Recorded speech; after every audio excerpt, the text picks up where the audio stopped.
All right, I am continuing now with, we're going to finish up chapter 1 of the Elric book.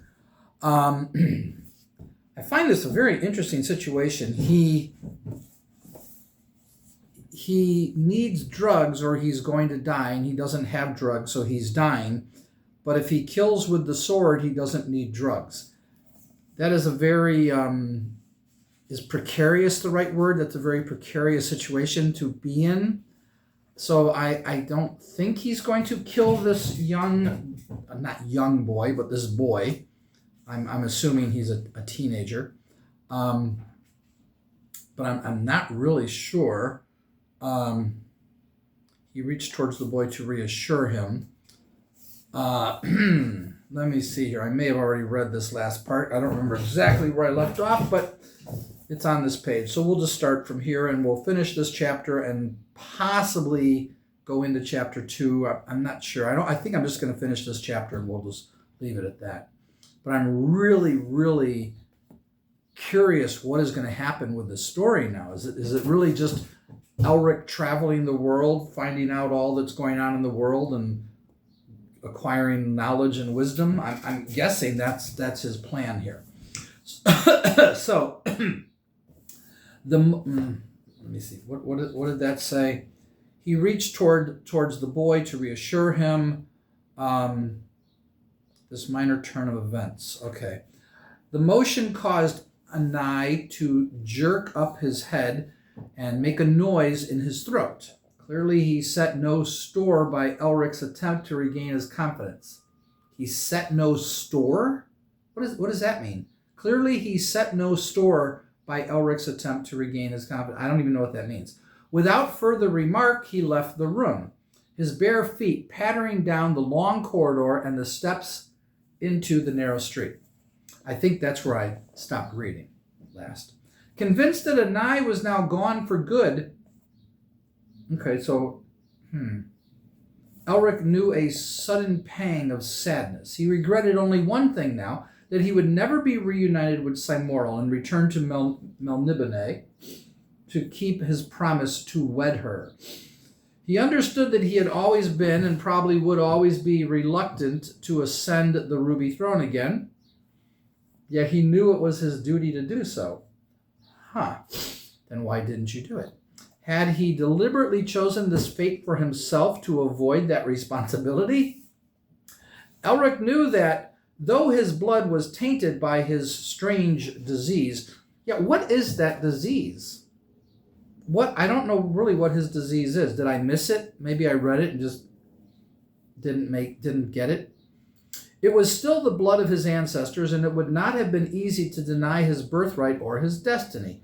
He had hoped he might, by his rule, turn Melnibone from the introverted, cruel, and decadent vestige of a hated empire into a reinvigorated nation capable of bringing peace and justice to the world, presenting an example of enlightenment which others might use to their own advantage. So he is a man with ideals, so that's good. We could use people like that in government.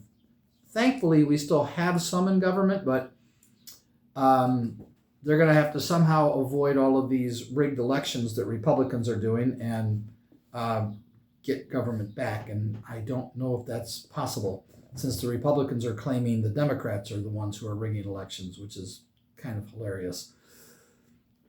Because if we were rigging elections, oh my, I don't consider myself a Democrat. I consider myself an independent, but I also consider myself a progressive democratic socialist. So, not anti-capitalist. For those of you who don't know, I am not anti-capitalist. I know some are. I'm not.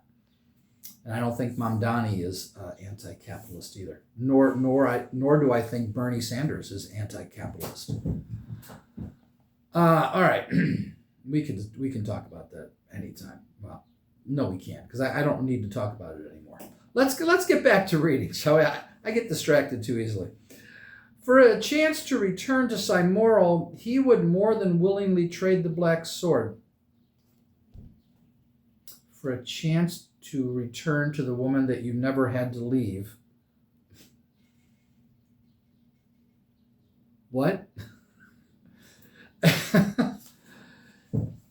Oh, if only I could go back to Cymoril. Oh, yeah, I chose to leave her. I didn't have to, did I? I made that choice. Yeah. Oh, if only I didn't make that choice. That's basically what you're saying. Oh, if only I didn't choose to leave her. Yet secretly he had little hope that this was possible. Oh, to trade the black sword. Yeah. The black sword was more than a source of sustenance. If you kill a weapon against his enemies. Okay, yeah, your enemies, you're going to kill them. All right. The black sword bound him to his race's ancient loyalties, to chaos, and he could not see Lord Ariok willingly allowing him to break that particular bond. Well, there you go. Ariok pretty much got you, suckered you into all of this. When he considered these matters, these hints at a greater destiny, he found his mind growing confused, and he preferred to ignore the questions whenever possible. Well, perhaps in folly and in death I shall break that bond and thwart Melnibone's bad old friends. The breath in his lungs seemed to grow thin and no longer burned. Indeed, it felt cool. His blood moved more sluggishly in his veins as he turned to rise and stagger to the rough wooden table where his few provisions lay. But he could only stare at the stale bread, the vinegary wine, the wizened pieces of dried meat whose origins were best not speculated upon. He could not get up. He could not summon the will to move. The vinegary wine, but he could only stare at the stale bread, the vinegary wine, the wizened pieces of dried meat whose origin. Okay, so the food isn't good. Okay. He had accepted his dying, if not with equanimity, then at least with a degree of dignity. All right, how's he getting out of this? Falling into a languorous reverie, he recalled his deciding to leave Melnibone, his cousin Cymoril's trepidation, his ambitious cousin Yurkun's secret glee, his pronouncements made to Rakir, the warrior priest of Fum, who had also sought Tainlorn. Elric wondered if Rakir, the red archer, had been any more successful in his quest, or whether he lay somewhere in another part of this vast desert, his scarlet costume reduced to rags by the forever sighing wind, his flesh drying on his bones. Elric hoped with all his heart that Rakir had succeeded in discovering the mythical city and the peace it promised. With all your heart? This is that important to you? Then he found that his longing for Cymoril was growing, and he believed that he wept. He believed that he wept. You don't know that you wept? This book, Moorcock has a very interesting way of writing. Earlier, he had considered calling upon Ariok, his patron Duke of Chaos, to save him. Yeah, why don't you do that? Because he's kind of has a vested interest in you, Elric. I think he would. Yet he continued to feel a deep reluctance even to contemplate the possibility. He feared that by employing Ariok's assistance once more, he would lose far more than his life. You already have. You've agreed to become a slave. Each time that powerful supernatural agreed to help, it further strengthened an agreement both implicit and mysterious. Not that the debate was anything more than notional. Notional?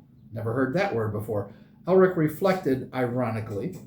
Of late, Ariok had shown a distinct reluctance to come to his aid. Possibly Yurkun had superseded him in every way. This thought brought Elric back to pain, to his longing for Cymoril. Again, he tried to rise. The sun's position had changed. Oh, I hate when the sun changes its position. Hey, you were just over there. What are you doing? What the hell? He thought he saw Cymoril standing before him. Then she became an aspect of Ariok. Was the Duke of Chaos playing with him even now? Elric moved his gaze. Oh, I just realized one of my windows was open and the sound of whatever machine is out there was quite noisy. Okay. He thought he saw Cymoril. Was the Duke just playing with him even now? Elric moved his gaze to contemplate the sword, which seemed to shift in its loose silk wrappings, and whisper some kind of warning, or possibly a threat. Elric turned his head away. Cymoril? He peered into the shaft of sunlight, following it until he looked through the window at the intense desert sky. Now he believed he saw shapes moving there, shadows that were almost the forms of men, of beasts and demons. As these shapes grew more distinct, they came to resemble his friends. Immoral was there again. Elric moaned in despair, "My love." He saw Rakir, Devim Tavar, even Yurkun. He called out to them all. At the sound of his own cracked speech, he realized he had grown feverish, that his remaining energy was being dissipated by his fantasies, that his body was feeding on itself, and that death must be close. Elric reached to touch his own brow, feeling the sweat pouring from it. He wondered how much each bead might fetch on the open market. What? He found it amusing to speculate on this. Could he sweat enough to buy himself more water? Or at least a little wine? Or was this production of liquid in itself against Hazat's bizarre water laws? He looked again beyond the sunlight, thinking he saw men there, perhaps the city's guard, come to inspect his premises and demand to see his license to perspire. Now it seemed that the desert wind, which was, I can't believe that sentence, which was never very far away, came sliding through the room, bringing with it some elemental gathering, perhaps a force which was to bear his soul to its ultimate destination. He felt relief. He smiled. He was glad in several ways that his struggle was over. Perhaps Immoral would join him soon? Soon? What soon? What could time mean in that intemporal realm? Let me say that again. Perhaps Immoral would join him soon? Next paragraph. Soon? What could time, what could time mean in that intemporal realm? Perhaps he must wait for eternity before they could be together, or a mere passing moment, or would he never see her? Was all that lay ahead for him an absence, a nothingness? Or would his soul enter some other body, perhaps as sickly as his present one, and be faced again with the same impossible dilemmas, the same terrible moral and physical challenges which had plagued him since his emergence into adulthood?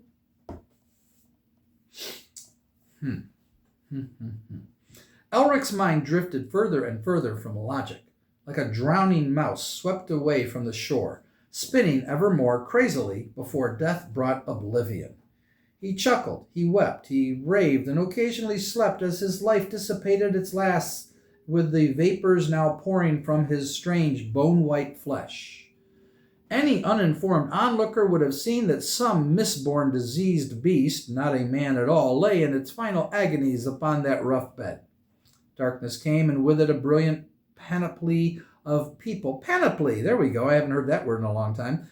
A panoply of people from the albino's past. He saw again the wizards who had educated him in all the arts of sorcery. He saw the strange mother he had never known and his strange father, the cruel friends of his childhood, with whom, bit by bit, he could no longer enjoy the luscious, terrible sports of Melnibone, the caverns and secret glades of the Dragon Isle, the slim towers and hauntingly intricate palaces of his unhuman people, whose ancestors were only partially of this world and who had arisen as beautiful monsters to conquer and rule before, with a deep weariness which he could appreciate all the better now, declining into self-examination and morbid fantasies.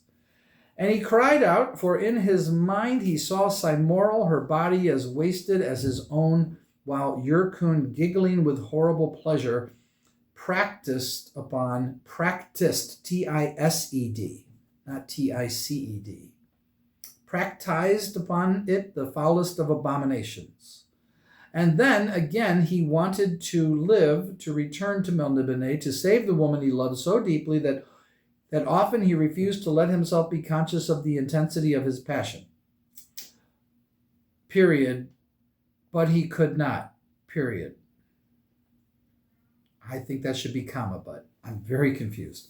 He knew, as the visions passed and he saw only the dark blue sky through his window, that soon he would be dead and there would be nobody to save the woman he had sworn to marry. So how is he not going to die here? How is this going to work?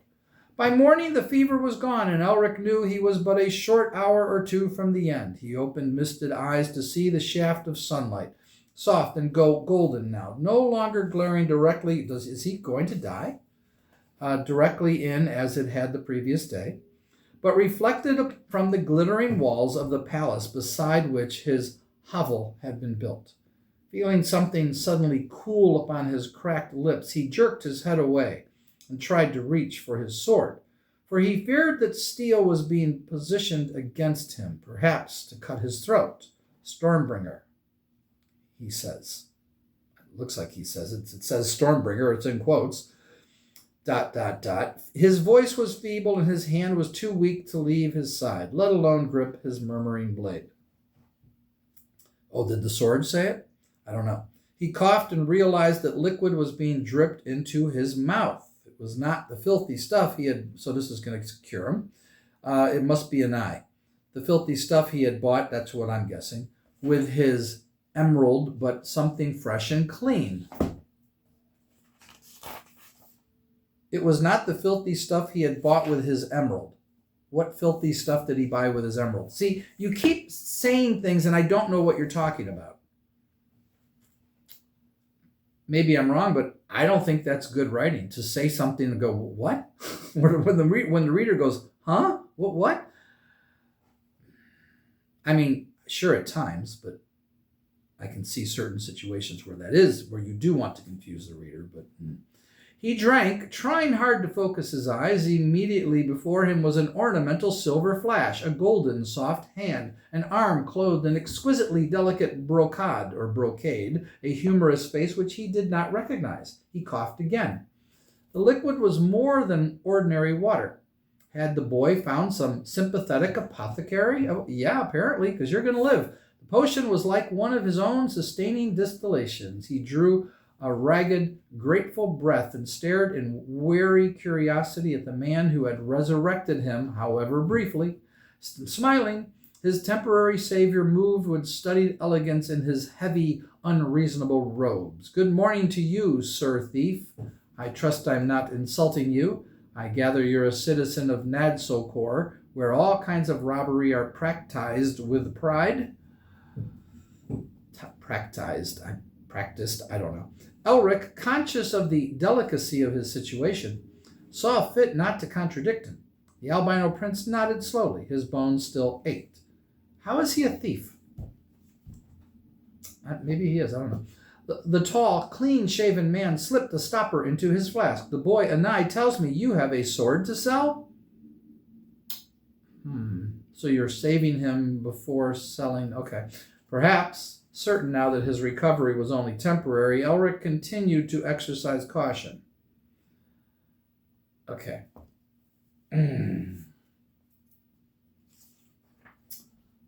Though I would guess 'tis the kind of purchase most would regret making. Whenever I pause like that, that might mean I'm questioning the usage of grammar and what the structure of the sentence, like, that was an oddly worded thing. Why didn't you put a comma here or something like that? I'm questioning why it was written the way it was.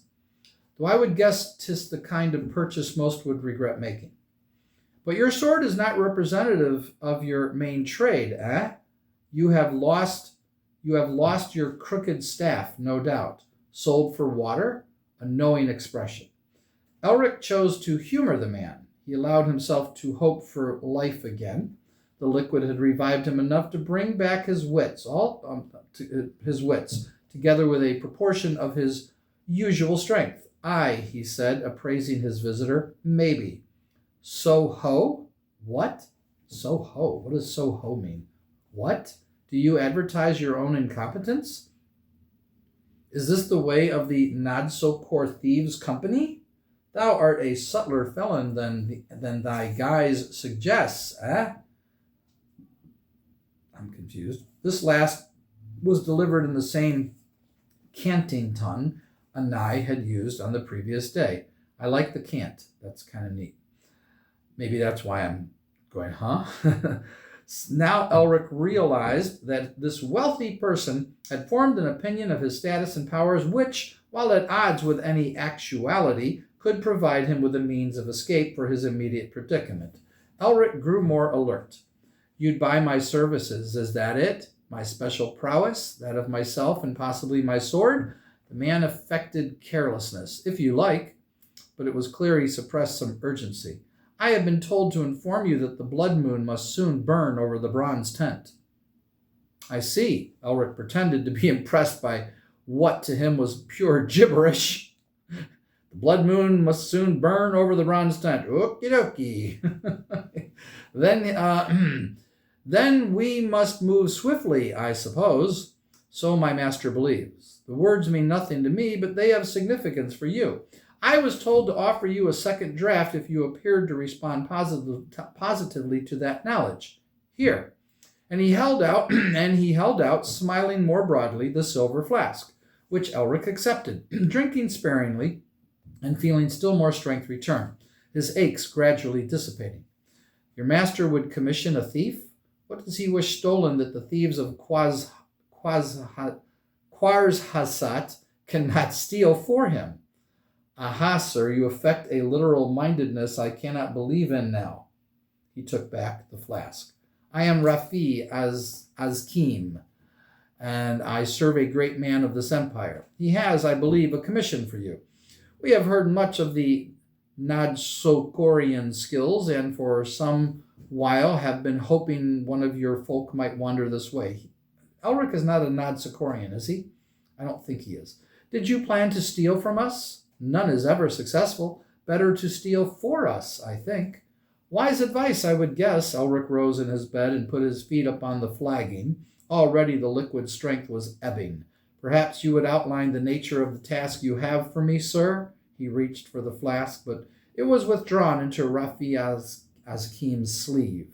By all means, sir, said the newcomer, when we have discussed a little of your background. You steal more than jewels, the boy says. Souls, I hear. Elric felt some alarm and looked suspiciously at the man whose expression remained bland, in a manner of speaking.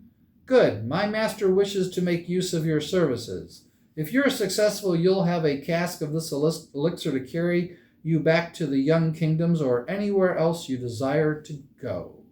You are offering me my life, sir, said Elric slowly, and I am willing to pay only so much for that. You don't value your life that much, Elric? Strange. Ah, sir, you have a streak of the merchant's bartering instinct, I see. I am sure a good bargain can be struck. Will you come with me now to a certain place? Smiling, Elric took Stormbringer in his two hands and flung himself back across the bed, his shoulders against the wall and the source of the sunlight. Placing the sword upon his lap, he waved his hand in mockery of lordly hospitality. Would you not prefer to stay and sample what I have to offer, Sir Rafi Azkim? The richly clad man shook his head deliberately. I think not. You have doubtless become used to the stink and to the stink of your own body. But I can assure you it is not pleasant to one who is unfamiliar with it. Elric laughed as he accepted this. He rose to his feet, hooking his scabbard to his belt, and slipping the murmuring rune sword into the black leather. Then lead on, sir. I must admit I'm curious to discover what considerable risks I am to take that would make one of your own thieves refuse the kind of rewards a lord of Quarzhasat can offer. And in his mind he had already made a bargain that he would not allow his life to slip away so easily a second time. He owed that much, he had decided, to Sinmoral. All right, I'm going to stop it there. Chapter 2 is called The Pearl at the Heart of the World.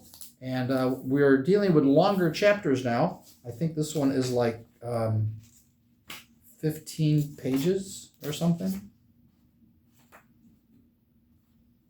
Yeah, 15 pages. So these chapters are longer, so I'll try to just stick with one at a time if I can get all in. If it's going to be like 20 pages, I doubt I'll be able to do it. But I mean, I can. It's just... I like the shorter chapters, and I prefer videos that like now, 24 minutes. Those 40, 50-minute videos are long, and I can do them. It's not like I can't do it. It's just, This wasn't anything amazing. It was interesting. I'm not really sure what to make of this chapter, other than he was dying. I'm guessing Anai found these people and set this up so he's not going to die. But why do they want him? What do they want him to do? And are they going to have him do bad things, killing certain people, their enemies, or something like that? I'm not sure what else it would be for this deal. They obviously like the sword. I'm guessing they can't take it. I'm assuming they can't take it from him. I don't, because otherwise, why wouldn't they just take the sword? I'm assuming it won't work for them. I really don't know how this all works. So confused, but interesting story. I can see. I'm wondering what was the talk when this book came out, and because it made the Appendix N of the Dungeon Master's Guide. If you don't know what that is, look it up. The first edition Dungeon Master's Guide. This book made it as well, along with Jack of Shadows by Roger Zelazny. Now, why Jack of Shadows? I know why this book made it. I don't know why Jack of Shadows. Why not other books of Zelazny's? Why just Jack of Shadows and the Chronicles of Amber? Why those two? I'm curious what caused all of that. Anyway, I will be back with Pandemonium. Very, very much looking forward to this. Hoping Bareth gets back. Hope we get Nathan and Morgan back together. I'm hoping that's what happens in this next chapter. Might not. We'll see. But this is a fun book. Very, very cool. Talk to y'all later. Bye-bye.